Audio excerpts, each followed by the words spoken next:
Engineering. దాని engineering ముందు ఏ house engineer కూడా పనికిరాడు. కట్టు, మా ఇంజనీర్ ఎలాగో మా మాట వినట్లేదు. నువ్వన్నా కట్టుకో మంచి ఇల్లు. బాబా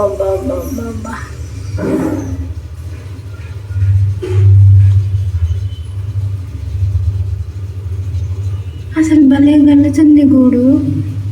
అబ్బా బాబా, కట్టు కట్టు కట్టు.